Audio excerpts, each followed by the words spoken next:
A palavra de Deus é viva e eficaz, diz o livro de Hebreus, capítulo 4, verso 12. E, na verdade, a gente tem visto algumas pessoas sendo transformadas pelo poder da palavra de Deus. Eu me lembro especificamente de uma pessoa em que ele era assim, eu poderia até dizer um bruxo moderno, porque o bruxo moderno ele tem várias facetas, fazia aqueles trabalhos estranhos nas encruzilhadas e tudo mais. Ele era uma pessoa que bebia muito também, e de repente a Bíblia começou a transformar a vida desse homem. Impressionante como a vida desse homem foi transformada quase que de uma hora para outra. Não foi fácil. Ele ficou assim possesso algumas vezes, uma coisa impressionante, mas depois também o inimigo o deixou e passou a ser uma pessoa firme com Jesus. O senhor tem visto isso também por onde o senhor tem passado, pastor Eli? Sim, essa é uma das demonstrações de que a Bíblia, a palavra de Deus, é um livro inspirado, porque transforma a vida de inúmeras pessoas.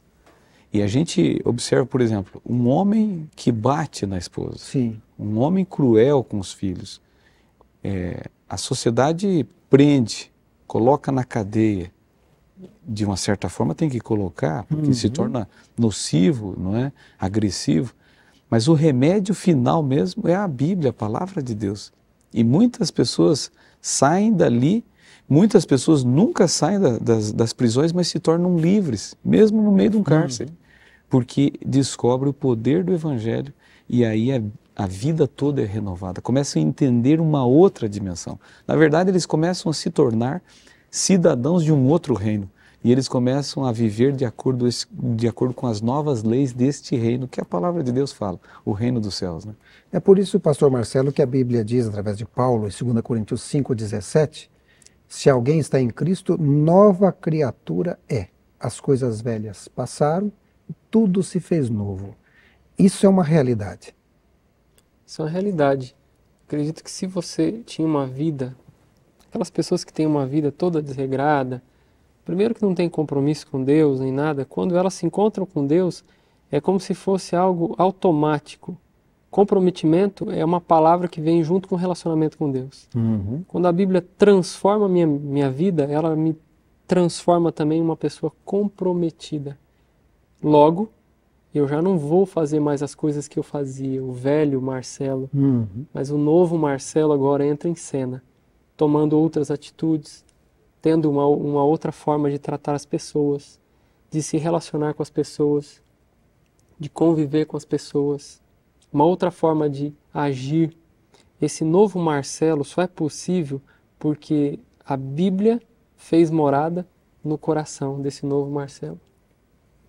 E eu acho impressionante que livros não mudam pessoas, né? Tem tantos livros aí de autoajuda, de conselhos, disso, daquilo, o poder do sorriso, o poder do otimismo, mas a gente percebe que não faz muito milagre não, mas a Bíblia é impressionante, pastor.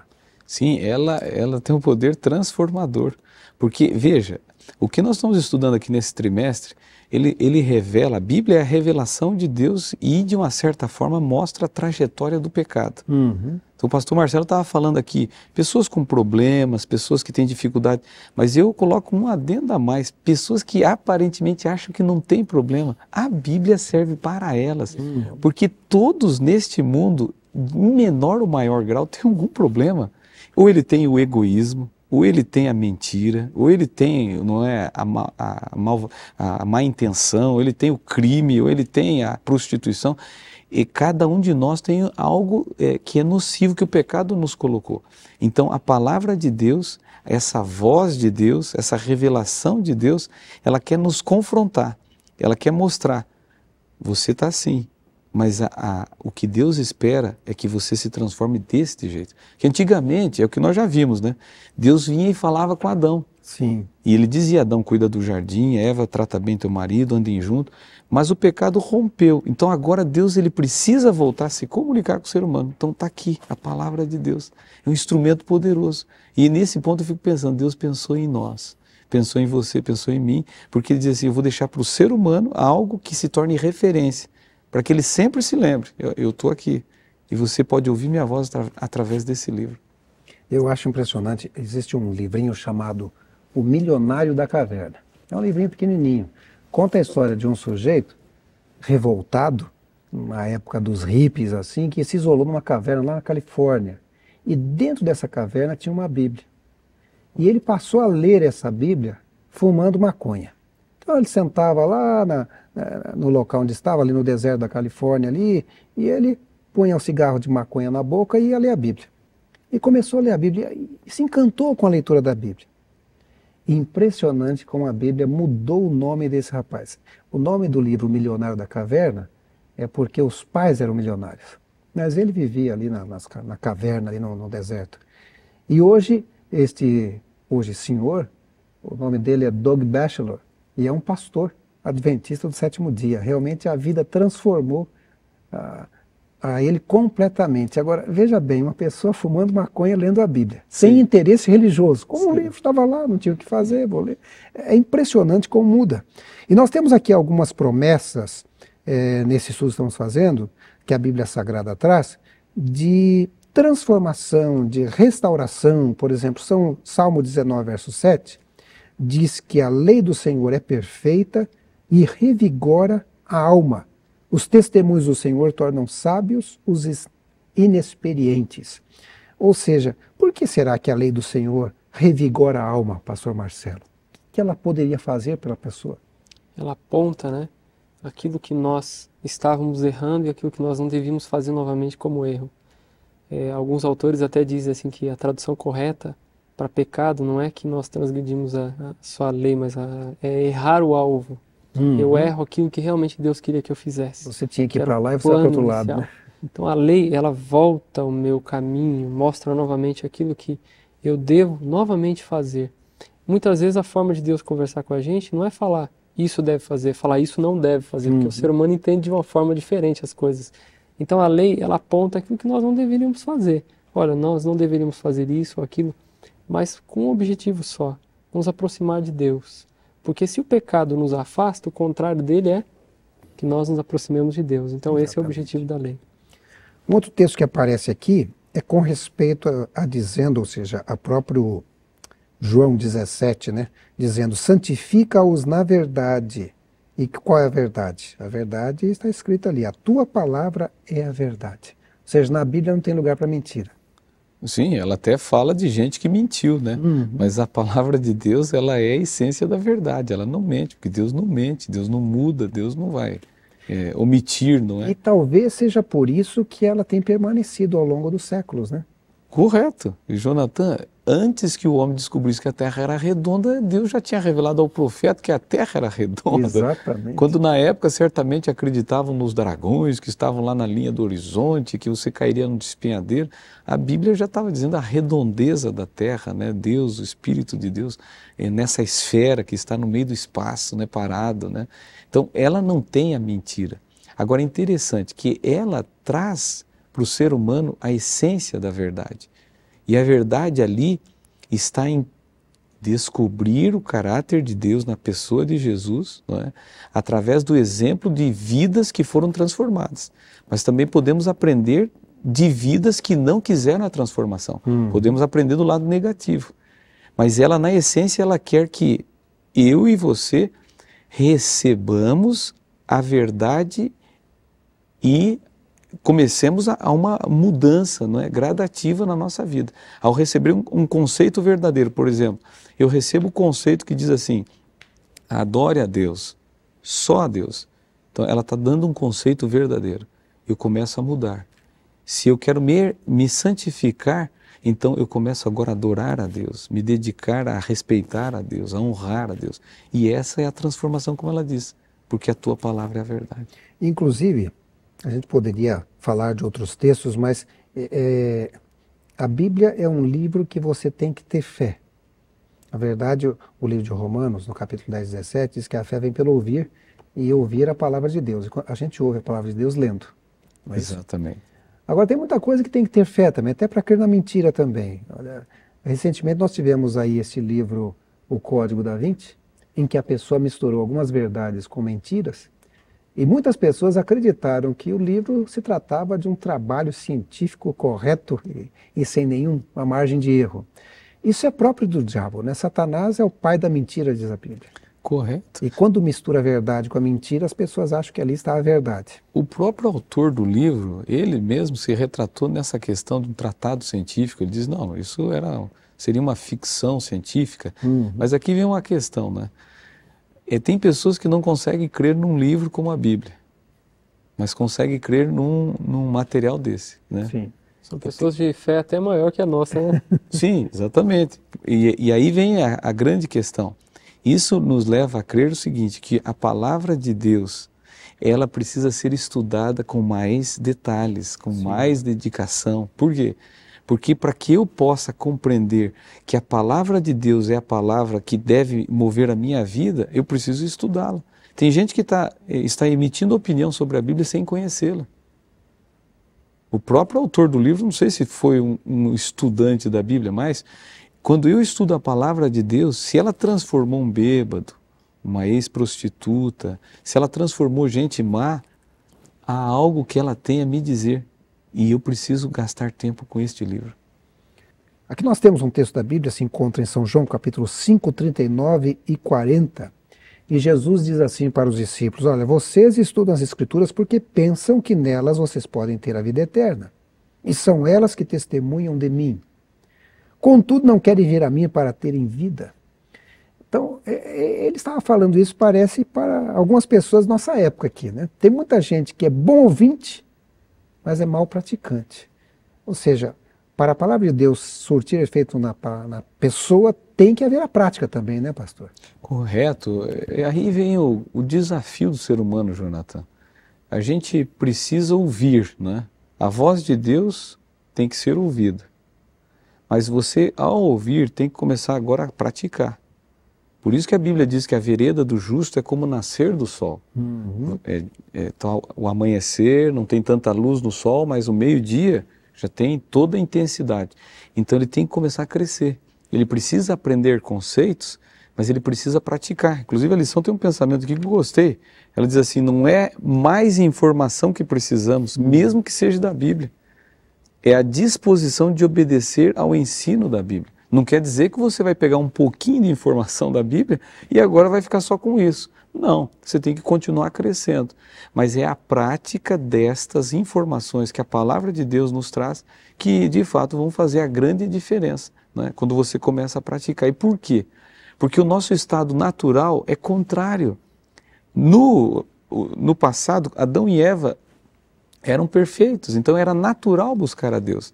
Então agora vem a palavra de Deus dizendo, olha, você está meio inerte, você está meio preguiçoso, você está meio parado, olha, você está tratando mal tua mulher. Então eu preciso desse adicional, que agora me mostra onde eu estou, para que eu comece a me conscientizar e sair da minha situação. E aí vai ocorrer o efeito transformador na minha vida.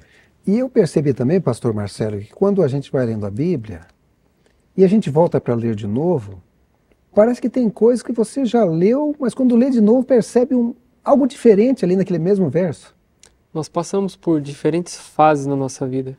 Às vezes quando eu leio a Bíblia, eu estou numa fase muito boa e aquilo não me chamou a atenção da forma que deveria chamar. Outras épocas eu leio a Bíblia e eu passei por um problema que a Bíblia está ressaltando, mas eu já li tantas vezes aquilo lá que eu não me dei conta do que era. Mas naquele momento eu começo novamente a refletir sobre o que o texto me disse. E parece que a Bíblia fala agora pessoalmente para mim. É uma coisa assim ímpar que acontece na vida do ser humano. Também ele falando aqui, é interessante que a própria Bíblia ela diz que a palavra de Deus se renova todos os dias. Talvez aqui, Jonathan, está querendo dizer o seguinte, que se eu ler o mesmo verso todos os dias, vou descobrir um sentido novo em cada dia. Né? É verdade. Eu tenho um amigo meu, pastor, ele pega a Bíblia, interessante, eu nunca tinha notado alguém fazer isso, mas ele pega a Bíblia e quando ele está passando por alguma dificuldade ou algum problema, quando ele está lendo um texto da Bíblia, ele anota do lado. Ele marca do lado, olha, eu tive esse problema hoje, do lado do texto que ele estava lendo. E aí uma vez eu conversando com ele abrindo a Bíblia, ele falou, olha, esse dia aqui eu estava lendo esse texto, eu passava por esse problema. Marcando os pontos da sua vida, como se ele falasse assim, olha, nesse momento esse texto me ajudou para tal coisa. E ele não se esquecia do que aquele texto tinha de significado para ele em um tempo outrora já passada, né? Que interessante. Aqui na parte seguinte, na página 84 desse nosso guia de estudos, o título me chama a atenção, porque o título é Princípios de Vida. Ou seja, a Bíblia Sagrada, ela trata de princípios, né? E Correto. princípios que promovem a vida. Será que é por isso que a Bíblia é um livro assim tão vendido, tão lido, tão estudado, pastor? Claro, não, isso aí não deixa dúvida, o que você falou está correto. Agora veja só, o ser humano que foi criado, Jonathan, ele foi criado por um Deus de princípios, de leis, conhecedor, porque ele é o Deus que criou tudo. Então, ao realizar a obra de criação e colocar o ser humano, ele colocou o ser humano para um propósito. Mas não foi só isso. Ele colocou, circundando ao redor do ser humano, várias atividades, maneiras de se portar. Então Deus, ele criou já um código. Ele certamente tinha, no plano original, ele tinha uma visão. E quando o pecado separou o ser humano, Deus, ele diz assim, aí vem a palavra dele, eu posso resgatar o ser humano colocando nele o verdadeiro sentido que eu coloquei para a sua vida. E aí vem o princípio. Por exemplo, um princípio, né? Ter Deus em primeiro lugar. Tem até um texto bonito. Coloque Deus em primeiro lugar e as outras coisas serão acrescentadas. Não quer dizer que as outras coisas não são importantes. Por exemplo, falo para o ouvinte agora, não quer dizer que dinheiro não é importante, não quer dizer que casamento não é importante, não quer dizer que trabalho não é importante, mas Deus está dizendo, me coloque em primeiro lugar que eu organizo todas estas coisas que são importantes. Então esse é um ponto, Jonathan. Então Deus quer que o ser humano comece a aprender da palavra, e está ali na palavra, né? Como ser feliz, como ter saúde. Está cheio de gente hoje buscando auxílios, não é? Às vezes em locais errados, e a palavra de Deus está dizendo princípios de saúde. A palavra de Deus está falando sobre quer ter um negócio próspero, né? As pessoas querem ter dinheiro, querem crescer. Também. Exatamente, prosperidade. Por exemplo, educação de filho, ela dá um banho, ela te ensina o beabá, né? Ela diz, olha, como é que você vai educar um filho? Então, se eu estou falando agora para um pai aí que está com o filhinho novinho em casa, então, olha só, o primeiro livro que você tem que começar a ler é a palavra de Deus, porque ele vai te dizer o seguinte, disciplina é importante na vida de um filho, né? Também é importante amor na vida de um filho, é importante acompanhar um filho. Então, são princípios que a palavra de Deus está trazendo, viu, Jonathan? Então, eles são fundamentais. Se você tirar os princípios, é como que tirar as paredes de uma casa, ela vai desmoronar, não tem como sustentar. E eu achei interessante que esses dias eu estava visitando um pastor da igreja luterana. E ele havia colocado a filhinha dele numa das escolas adventistas, próximo à casa dele. E ele estava assim impressionado com o estudo que a filhinha estava tendo ali. Ela estava no curso de alfabetização ainda, né, no início ali. E ele disse, olha, achei impressionante que os adventistas, eles usam a Bíblia dentro da sala de aula. Olha aí. E minha filhinha falou assim, pai, eu estou lendo a Bíblia. Na verdade, ela aprendeu ali umas palavrinhas, né? E ele ficou impressionado, puxa vida, minha filha está aprendendo a ler na Bíblia, né? Olha, serve até para ensinar até na alfabetização, não é só princípios de vida. Né? Correto. E em crises, por exemplo, uma das coisas que hoje o ser humano e a humanidade está passando é a crise da doença, é a crise da depressão, inúmeras delas, né? É claro que se uma pessoa tem um problema que a medicina tem que ajudar, Deus vai usar a medicina para ajudar. Mas muitas vezes a palavra de Deus vai ser o fator determinante para recuperar, inclusive, aquela mente. Resgatando ela do buraco, não é, que ela se envolveu, né, da situação que ela está. Quando Deus vai enaltecer o amor, não é, que ele tem pela raça humana, e vai evocar, e vai incentivar a pessoa a se amar, como diz, né? Ame teu próximo como a ti mesmo. Então, sem os princípios que a palavra de Deus, não é, nos traz, não temos como ter vida. Por isso que eu já disse, é princípio de vida. Exatamente. E eu fiquei pensando aqui, porque alguns princípios na vida de uma criança, a criança pode passar às vezes por situações difíceis e problemáticas, mas ele vai lembrar disso. Eu lembro da história, por exemplo, de José, lá no livro de Gênesis, que José foi uma pessoa assim, vai entender, meio mimada, né? Durante um tempo foi o filho mais novo, era o filho queridinho do papai, tinha uma roupa nova para ele, tudo mais. Mas vejam que impressionante, pastor Marcelo, quando ele teve momentos de crise lá no Egito, um escravo, ou depois um prisioneiro, ele não abandonou os princípios que ele aprendeu com seu pai. Interessante, pastor Jonathan, aqui. Isso daí é uma coisa que nos momentos de crise, de dificuldade, tem um livro que eu li uma vez, chamado No Leito da Enfermidade, que era uma mulher que trabalhou muito tempo em hospitais. Ela foi capelã de hospitais, Sim. na região de São Paulo. E ela dizia que muitas vezes as pessoas precisam estar deitadas para olhar para cima. Então, é nos momentos de dificuldade que nós nos lembramos dos princípios. Por que o diabo muitas vezes tem tentado hoje? O público-alvo dele não são só os jovens mais, são as crianças. O público que ele mais tem atacado hoje com programas são crianças. E é impressionante. Ele quer tirar da raiz da criança, ali, do fundamento dela, o princípio de Deus. Se ele consegue tirar o princípio de Deus ali, quando ela crescer, ela vai lembrar do quê? Ela vai lembrar daquilo errado que ela aprendeu. É verdade. Então esse é o objetivo principal do diabo. Então quando nós temos a Cristo desde quando somos pequeninos, quando passarmos por dificuldades, nem só por dificuldades, mas decisões da nossa vida, nós nos lembraremos novamente da decisão correta que devemos ser. Jonathan, o princípio ele é muito sério. E, por exemplo, eu quero dar um adendo aqui, porque o jovem hoje, até falando para você, porque a gente lida com o jovem tantos anos, sabe? Hoje está sendo confrontado no princípio. Por exemplo, eu já ouvi muitos garotos, meninos chegando a mim, pastor, é certo ainda esperar, se preservar até o casamento para daí ter o sexo, por exemplo. Então, veja, o princípio, ele pode te levar à dor, ao sofrimento, a você passar por dificuldades, porque o caso aqui foi de José, que você falou. Exatamente. José, aparentemente mimado pelo pai, pela mãe, a mãe acho que já tinha morrido na época, Sim, né? sim. Mas no Egito, quando vê a prova de fogo, e essa frase que você falou, fantástica, de deitado para ver, não é, uma outra dimensão, aí José começou a demonstrar os princípios que ele tinha recebido. Então aqui, jovem, eu te digo o seguinte, custa muito você viver pelos princípios, mas eles te darão vida. E esse é um fator determinante que a palavra de Deus apresenta. Então você só pode ter vida obedecendo princípios. Agora aqui vem uma questão muito séria. Quem falou isso? É quem te fez. Porque na verdade, uma vez eu vi um depoimento de um palestrante, ele falou algo muito interessante. Ele disse, para mim a Bíblia, disse ele, é o manual do fabricante. Porque ele me fez e ele então fez um manual. Assim como um carro novo tem um manual, um eletrodoméstico tem um manual, então está lá o manual do fabricante. E Deus fez o manual para explicar a criatura e tudo que está ao redor dela. E ele tem então, autoridade, né? Ele tem autoridade para falar. Exatamente, ele sabe, né? Ponha, não é tanto de energia, como está no manual, não é? Você cuida com isso, cuida com aquilo.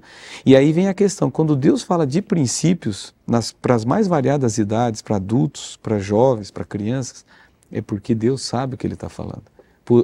Pode ser que a gente não entenda na hora, mas é o melhor. Por isso que está escrito aqui, princípio de vida.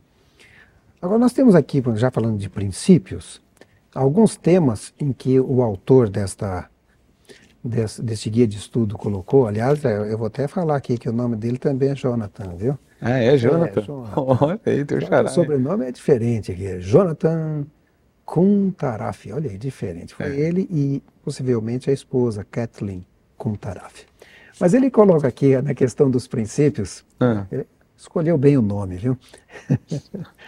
Por exemplo, olha a pergunta que ele coloca aqui. Um colega de trabalho com uma falta grave de dinheiro em casa está roubando dinheiro de onde vocês trabalham.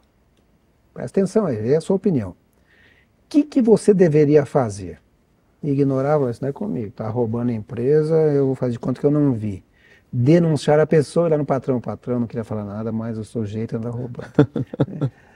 Tem algum princípio na palavra de Deus que a gente podia pensar que estaria regimentando essa parte aqui? O que vocês acham? Mas claro que tem, por exemplo, aí tem alguns princípios. Por exemplo, se o teu semelhante está pecando, você tem que se aproximar dele. Você tem que mostrar a ele. Então Eu acho não que é a primeira falar com o coisa... patrão, é falar com ele. A primeira coisa, se você está vendo algo errado, você tem que chegar nele e dizer, olha, e dizer, você está roubando, eu te vi roubando, você está errado, você está defraudando, mas você está com a característica errada. E orar por ele, e dizer, olha, estou aqui para te ajudar, e eu vou continuar orando. Agora, se ele continua roubando, e aí, agora te devolvo a pergunta, né? Aí o que a gente tem que fazer? A Bíblia é muito completa, porque ela dá a resposta completa, não é isso? Sim, exatamente. Ela diz assim, olha, primeiro você vai, fala com ele, leva alguém para falar, porque de repente só você sozinho não funciona. Exatamente. Agora, se não resolver mesmo, aí você tem O que princípio pegar que eu tenho que procurar a pessoa não é para incriminá-lo, e sim para recuperá-lo. Exatamente. Se eu vou com outra intenção, eu não estou sendo movido pela palavra e nem por Deus. Quando eu procuro uma pessoa com problemas, eu quero levar a ela a solução, não algo pior, porque ela já está tendo problemas. Exato. Então eu tenho que procurá-la para trazer a ela a solução e recuperá-la daquele mal que ela está sofrendo. Bom, Marcelo é casado e não tem filhos ainda. A pastora ali tem duas filhas, a Raíssa e a Milena. Então, olha agora a pergunta, e você que está assistindo, não sei. Mas olha aqui, ó, uma jovem solteira engravidou, solteira. E agora? Ela está disposta a se casar, mas nem ela nem o namorado têm condições de cuidar da criança. Mesmo que se casem, como é que é cuidar dessa criança? Bom, o namorado quer que ela faça um aborto. Será que a palavra de Deus tem algum pensamento com respeito ao aborto? Que princípio estaria envolvido aqui, pastor? O princípio principal é que nós não devemos tirar a vida. A Bíblia é clara dizendo não matarás. Ou seja, um erro não vai justificar outro. Um erro não justifica o outro de forma alguma. Se ela cometer um erro, agora o que ela tem que fazer é assumi-lo.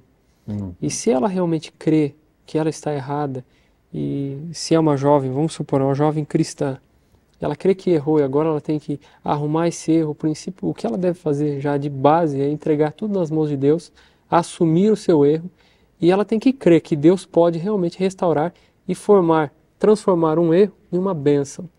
Esse é o principal objetivo e o principal motivo que ela tem para tomar essa decisão. Eu acho que os dois, quando existe um pecado desse, não tem um pecador, né? Sim. Tem dois pecadores. Ambos têm que assumir. E o assumir aqui eu explico. Não quer dizer que devam se casar. Se eles acham que há amor suficiente, que faz sentido continuarem juntos, então devem assumir, o casamento. Agora, ambos devem assumir a responsabilidade da educação daquela criança. Filho, Isso é Ele fundamental. não tem culpa. Ele não tem culpa. E tirar a vida, como o pastor Marcelo disse aqui, está corretíssimo. Não deve ser tirado. Deve, agora, é claro, como você estava falando, o que eu aconselharia, né? Porque eu estou como uma pessoa que está vendo a situação. E aí eles estão tendo dificuldade com respeito a cuidar dessa criança. Então, ou essa criança vir, nascer e ser criada. Então, eu acho que a gente também tem que ter um pouco de amor, né? De ajudar, de repente, de alguma forma, vai ter que ajudar. Mas o casal vai ter que entender, se juntos ou separados, que eles vão ter que criar aquela criança. Exatamente. E Deus, através daquela situação muito ruim, Ele vai usar aquele contexto para ensinar profundas lições àquele casal, aos pais, porque quando algo acontece, Deus está ensinando lições para muitas pessoas. A obra de Deus, a maneira de Deus, ser e agir, ela é estupenda, né? Não aprendemos. Deus não tem uma mensagem só localizada às vezes para uma pessoa. Esse ensinamento pode ajudar, por exemplo. Por que Ele deixou escrito o seguinte? Quem está em pé, cuide para que não caia. É comum ver uma situação dessa, né? E numa comunidade religiosa a pessoa dizer, olha, fulano pecou. Mas olha, o ditado, né? O adágio popular diz que quando a barba do vizinho começa a pegar fogo, eu põe a minha de molho. Na verdade, eu olho essa situação e digo, Senhor, o que eu estou fazendo errado? Mas agora também com um ato de benevolência vou lá ajudar. Olha, o que eu posso te ajudar? né? O que eu poderia? Olha, de repente, então em tal dia eu posso ajudar a cuidar do teu filho, né? Olha, eu posso, não é, te ajudar nisso, olha, eu posso te ajudar a você conseguir um emprego, posso te dar uma habilidade aqui, você ter seu emprego. Interessante. Sim. É como o pastor Marcelo falou uma grande verdade, eu tenho que ajudar a pessoa a sair do buraco, não enterrá-la mais lá dentro, ainda, né? exatamente. Uma mãe idosa está em coma, mantida viva só através de tratamentos médicos muito caros que estão esgotando a renda familiar. Ela deve ser mantida viva enquanto for possível ou você desligaria os aparelhos? O que você respondeu aí? Aqui nós passamos também intervalo perguntando a resposta, né? Pastor Marcelo, o senhor chegou a alguma conclusão? Olha, eu cheguei à conclusão que vocês devem me ajudar. Então, mas o objetivo principal, pastor, que nós deveríamos analisar é que a busca pela vida, ela tem que ser incessante. É um princípio nosso. Sim. Nós como cristãos, nós temos que buscar a vida. Deus não nos fez para morrer em momento algum. A morte permitiu com que, o pecado permitiu com que a morte fizesse parte da nossa vida. Agora, neste caso, nós estávamos até aqui conversando, a pessoa já estava passando por uma dificuldade assim que, vamos supor, ela não conseguiria sobreviver mais se os aparelhos não estivessem ligados também. Então, se você for analisar, e até peço que vocês me ajudem aqui, mas se for analisar, essa pessoa, ela não tinha mais opção, ela não tinha mais vida. O que dava a vida a ela não era o seu corpo por si só, mas ela precisava da ajuda dos aparelhos. Então, isso é muito mais complexo do que simplesmente dizer como uma resposta, sim, deveria desligar, não deveria desligar. Exatamente. Cada muito caso além. é um caso, né? Especialmente quando a gente está calçando os sapatos da família que está envolvida com a situação. Agora, eu acho, Jonathan, que a busca pela vida, como foi falado aqui de forma muito bonita, deve ser, não é, constante. A gente deve lutar. Se existe a possibilidade daquela pessoa ter a vida na sua essência, não a vida vegetativa, né? A vida na essência. Então, como foi falado aqui, eu acho que deve ser buscado de forma plena, porque o Filho do Homem, Jesus, veio buscar e salvar o pecador. Ele gastou, não é, tudo que ele tinha. Então, a gente deveria lutar pela vida do ser humano. Agora, aqui vem uma questão muito complexa, porque envolve, não é, uma questão de você talvez não conseguir reverter o caso. Por exemplo, uma pessoa vai ficar vegetando 25 anos. Você vai manter os aparelhos ligados, né? É o que o pastor Marcelo falou aqui, se saiu muito bem aqui. Né? Não é uma vida natural já que ela tem. Se não houvesse a interferência dos aparelhos, ela já teria perdido essa vida. Né? Mas aqui eu deixo uma questão no ar para o telespectador.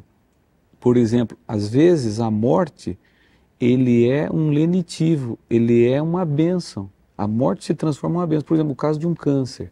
A pessoa morrendo pelo câncer, sendo esfacelada pelo câncer. E hoje isso tem se tornado comum. Tem momentos, e eu me lembro, já visitei pessoas que me pediram, pastor, ore para que Deus me tire a vida, eu não aguento mais. Né? A família sofrendo, né? É claro que é diferente, porque essa morte ela vem proveniente de uma estagnação do corpo, né? Sim. As múltiplas funções do corpo entram em colapso e a pessoa morre, então não houve uma interferência. Mas é algo para se pensar. Mas eu acho que é importante a vida humana sempre em primeiro lugar e devemos lutar por ela até, não é, as últimas consequências, sendo possível. Aqui eu coloco, inclusive, o conselho bíblico que diz: entrega o teu caminho ao Senhor, confia nele, o mais ele fará. Então a gente tem que entregar alguns problemas na mão de Deus e Deus vai orientar a pessoa a fazer o melhor, aquilo que ele queria. Né? Tá certo. Bom, reavivamento e reforma. Às vezes a pessoa se esquece porque ele não lê a Bíblia, ou então leu faz muito tempo e não lê mais, e vai deixando a coisa passar, Aqui parece a história, por exemplo, de um rei chamado Josias. Josias era um rei que parece que o povo naquela época tinha esquecido da Bíblia, até que um sujeito achou a Bíblia. Naquela época o que existia da Bíblia, né? Sim. Que é mencionado como o livro da lei. E o Quias achou e falou: olha, achei aqui o livro. Né? E interessante que foi numa reforma que estavam fazendo ali, achou o livro da lei. E ele passou por um sujeito chamado Safã. E o Safã falou assim: rei, achei o livro, leia. E Safã leu. O rei, quando ouviu aqui, falou: meu pai, está escrito aí, está escrito aí. Tem que fazer tudo isso, tem. E a gente não está fazendo nada disso. E o rei agora conclamou o povo todo, falou: vem escutar aqui. Nós não estamos fazendo nada disso. Então houve ali uma pregação geral, né? E o povo ouviu o que tinha dito e houve uma transformação em Judá. É isso que é chamado de reavivamento, pastor. Não, essa é uma das histórias lindas, porque além de tudo, Jonathan, esse aqui era um jovem, Sim. era um garoto. E aí vem uma questão, você vê, foi feita uma reforma, bendita reforma essa, né? Que provavelmente não tinha esse intuito de, não é, descobrir o livro sagrado. A reforma era só física. Exatamente, né? Deveria talvez ser uma limpeza, uma relocação de imóveis, vamos tirar esses aqui, eu acho que vamos jogar fora esses que não servem, vamos dar, não é, alguma coisa, e de repente se encontra ali o livro, não é, a palavra inspirada de Deus. Esse momento é um momento que nós podemos usar claramente para dizer o seguinte: a vida do ser humano precisa constantemente de reformas. Exatamente. Eu até digo o seguinte: se você, há 5 anos atrás, por exemplo, você há 5 anos atrás achava que algumas coisas eram erradas, há 5 anos atrás, vou falar para o ouvinte agora, ó, há 5 anos atrás você achava que ir no cinema era errado. Há 5 anos atrás você achava que, né, beber bebida alcoólica era errado. Há 5 anos atrás você achava que adultério era errado. Passam-se 5 anos e você começa a notar que você já não acha mais estas coisas erradas. Está na hora de reforma. Querido ouvinte, está na hora de começar a repensar. Por quê? Porque a tua vida foi se acomodando a esse mundo. Se você deixar naturalmente a tua vida seguir o curso, ela volta exatamente para o lugar de onde você saiu. Então, aqui na história de Josias, esse rei jovem recebeu os livros, recebeu a informação e disse: tá, vamos ter que começar a mudança. E essa mudança, ela se transformou numa das mais poderosas bênçãos para o reinado dele ali em Judá. Então, esse é o grande momento da palavra de Deus. Ela pega, vê, esse povo já tinha tido a informação. Sim. Esse povo era, não é, o povo que constantemente retinha os livros sagrados. Mas esse povo estava contrário à vontade de Deus. E aqui, Jonathan, vem uma questão. É possível alguém que já teve acesso a informações religiosas, preciosas informações, voltar para um estado original de pecador, de fraco, de caído? É possível. Por isso, a palavra de Deus constantemente na vida. Então, se você, há 5 anos atrás, estava achando algumas coisas erradas e agora não acha mais, então está na hora de você começar a repensar. O que mudou?